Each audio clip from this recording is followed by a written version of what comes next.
Posso te fazer uma pergunta que é um tantinho desconfortável?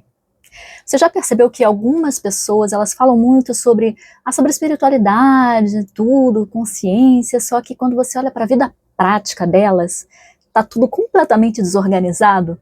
É aquela pessoa que se mostra ali extremamente evoluída, que fala ali do fluxo do universo, né? Enfim, cita Osho e vários pensadores, acende ali uns incensos caríssimos, umas essências caríssimas, mas a vida prática está realmente um caos. De repente, as finanças estão desorganizadas, as relações são rasas, ela começa ali projetos, mas nunca termina nada, porque de repente, segundo ela, eu não senti o chamado ainda. Então, cuidado, eu tô trazendo uma situação bem caricata aqui, mas é para chamar atenção para a gente que existe um erro ali muito comum que pode sabotar a vida inteira de uma pessoa, e a maioria de nós nem percebe que está cometendo esse erro. Porque muitas vezes o que a gente chama de busca espiritual pode ser, na verdade, uma certa fuga elegante ali da realidade. E isso, a gente tem até um nome, a gente costuma falar em bypass espiritual. E esse termo ali, esse bypass espiritual, ele foi criado por um psicólogo chamado John Welwood, eu acho que é assim que fala, e ele criou esse termo para descrever quando a gente usa a espiritualidade para evitar lidar com as emoções difíceis, conflitos, com as responsabilidades da vida real. Então hoje eu queria te fazer uma pergunta muito honesta aqui. A sua espiritualidade, ela está te despertando para a vida, ou será que ela está funcionando mais como uma anestesia? Então, se você ainda não me conhece, meu nome é Letícia, e aqui nesse canal a gente conversa muito sobre autoconhecimento, sobre espiritualidade, sobre a vida, de forma mais prática, né, aplicada, mas sempre com essa pegada, né? Como que eu coloco isso na minha vida real? Como é que eu adquiro essa maturidade para viver a minha vida ali na prática? Porque a espiritualidade também que não se transforma em prática, vira só ali uma teoria bonitinha. Para que uma jornada espiritual ela faça sentido, a gente precisa entender uma coisa que é fundamental. A vida humana ela acontece em dois eixos. E se a gente lembra lá da Simone Weil, eu acho que é assim que fala o nome dela, ela dizia que a nossa existência ela sempre se move em dois movimentos. Tem um movimento que ela chama de horizontal e tem um movimento que ela chama de vertical. E o que é isso, né? Então, o horizontal, ele é o mundo ali aqui das tarefas, né? Das relações, das decisões práticas, das burocracias da vida, dos boletos para pagar. E já o vertical, ele é um movimento da consciência. É o que a gente acessa quando a gente fala de meditação, de oração, de estudo profundo, de silêncio interior. E a gente encontra essa ideia também de verticalidade e horizontalidade na própria tradição cristã mesmo, né? A gente pode falar de Teresa de Ávila, porque ela descrevia a nossa vida espiritual como uma jornada de aprofundamento da alma, ou seja, seria um movimento vertical. Mas é aqui que está o ponto crucial da nossa história toda. Por quê? Porque essa verticalidade ela não pode existir para substituir a nossa vida. Ela tem que existir para abastecer a nossa vida, para sustentar as coisas que a gente faz, né? Como a gente recarregar a bateria, né? A gente se reabastece lá, mas a gente se reabastece, né? A gente enche a nossa bateria para quê?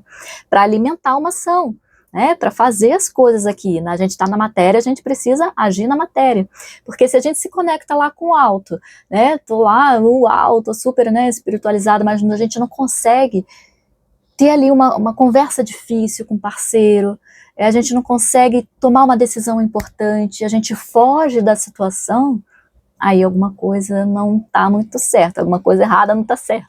Então, se a gente usa o Eneagrama para, por exemplo, né, a gente pega o Eneagrama e a gente usa ele para justificar os meus padrões, né? Se eu falo, eu sou assim mesmo porque eu sou tipo 3, eu sou, como bom tipo 7, eu faço as coisas desse jeito mesmo, é a minha forma de ver a vida. Gente, isso não é evolução, né? A gente está usando aquilo ali que deveria ser uma evolução de muleta para a gente ficar no mesmo lugar e não evoluir. Isso acaba sendo muito mais uma sofisticação do nosso ego, né? Um ego que aprendeu a falar bonito, aprendeu a falar espiritualizado, mas ele ainda tá ali querendo segurar o controle. Então, gente, a gente pode falar ali de alguns sinais, né? Alguns sinais comuns para a gente dar uma olhadinha se a gente não tá caindo por esse lado, né? Então a gente pode verificar na nossa vida, em primeiro lugar, será que eu estou me espiritualizando para evitar conflito? Será que ao invés de eu chegar e falar com alguém, por exemplo, isso aqui me machucou, né? Eu só vou simplesmente, eu vou meditar, eu vou acender um incenso aqui para elevar a minha vibração. E não faço nada. Ou, em segundo lugar, se a gente usa conceitos espirituais para justificar aquilo que a gente faz, assim como eu falei, eu faço isso porque eu sou tipo tal, ou então, até como boa libriana, eu sou indecisa mesmo. Ou então, se a gente, não vou fazer isso porque agora não é o meu momento energético. Vamos cuidando, vamos observando. Em terceiro lugar, por exemplo, se a gente consome ali muito conhecimento espiritual, né, estuda muito, né, até medita muito, enfim, mas evita decisões difíceis, não põe a mão na massa na vida, a gente fica ali só lendo, mas a gente não toma as decisões que a gente tem que tomar, sei lá, sobre a nossa carreira, sobre o nosso relacionamento, a gente fala sobre consciência, mas evita a conversa, evita, né, um conflito que às vezes é necessário. E falando disso, eu digo isso assim com muita humildade aqui, porque já cai muito nessa armadilha. Já teve momentos em que eu estudar a espiritualidade, pegar um livro, sentar para meditar, era muito mais confortável do que chegar ali e enfrentar o problema no papum. Não vou negar que isso aconteceu já, mas é uma coisa que a gente precisa prestar atenção, e que eu estou sempre ali vigilante na minha vida. E tem um lema antigo que resume muito bem esse equilíbrio, entre a espiritualidade e a vida prática. E esse lema, gente, ele vem da tradição beneditina, que é o ora et labora, é o reza e trabalha. Ou seja, a oração, ela vai dar a direção pra gente. Só que o trabalho, ele vai manifestar, vai materializar essa direção no mundo. Porque a espiritualidade sem uma ação vai virar uma fantasia, vai virar uma coisa bonita que a gente imagina, como se a gente vivesse ali num castelo de nuvens, enquanto, sei lá, o telhado da nossa casa tá caindo ali na cabeça. Por outro lado, gente, quando a gente fala de ação também, muita ação, só que sem consciência, aí isso já é meio que uma escravidão, porque a verdadeira maturidade é quando a gente integra ali, né, os dois aspectos, né, a gente com presença, e a presença não acontece ali quando a gente está só ali no topo da montanha, né, ela acontece no trânsito, na louça que você tem para lavar, na reunião de trabalho. Então, gente, vamos pensar um pouquinho nisso, e aliás, se essa reflexão ela já está fazendo sentido para você até aqui, curte o vídeo, porque isso me ajuda muito a saber que esse tipo de conversa profunda também tem espaço aqui, e talvez vocês queiram seguir adiante com isso, eu vou ficar sabendo. E agora, gente, vem uma parte mais delicada, porque sabe qual é o maior truque do nosso ego? Ele não resiste à espiritualidade. Ele se fantasia de espiritualidade, que é quando a pessoa começa a se sentir, sabe, meio que superior às tarefas simples da vida. Não, eu sou muito elevada para lidar com essas coisas mundanas. Não, eu estou muito espiritualizada para lidar com essas burocracias terrenas. Mas, gente, pensa na vida do Jesus.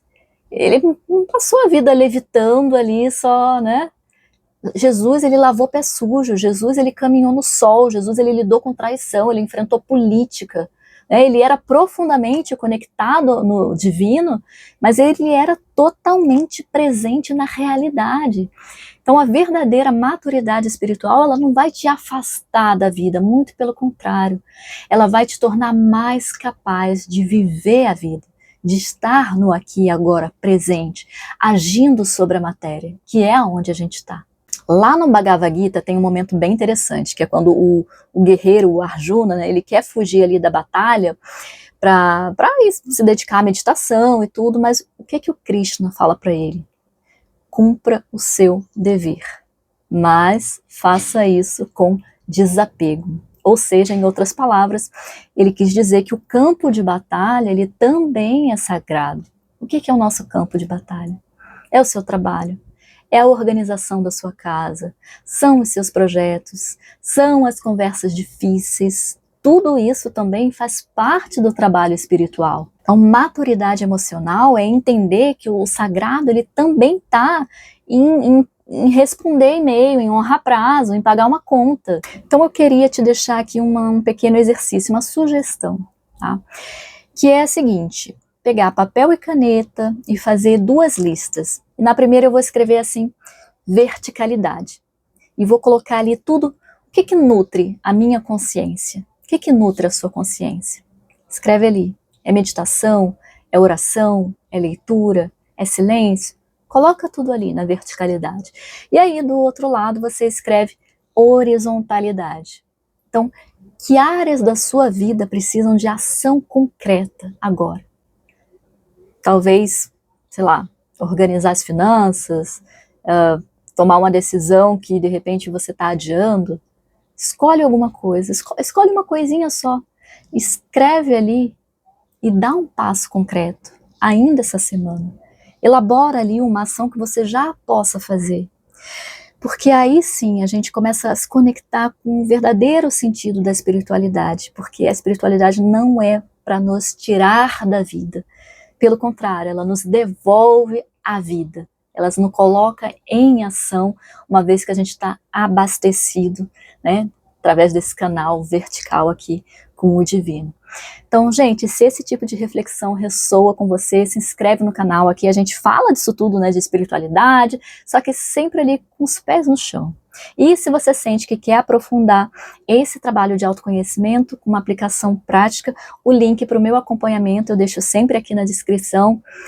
E vamos que vamos, né, gente, porque a espiritualidade é ela que energiza a gente, né, ela é o sopro que movimenta a vida, só que a vida, ela é o movimento, né?